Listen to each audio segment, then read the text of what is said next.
Good evening, dreamers. Good evening, dreamers. This is Dreamology, where we interpret dreams and visions biblically. Um, there we go.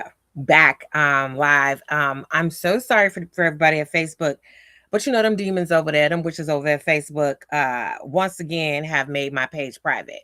Every week I have to go in and unprivatize my page, which drives me crazy. Because we shouldn't be going through this every week. And you guys didn't send any dreams in. This is the third week you guys have not sent any dreams in. So you know you're getting a teaching tonight. And we're going to talk about the weight of a name. So if you guys bear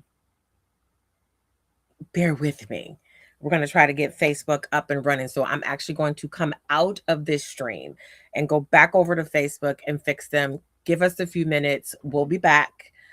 Just bear with us.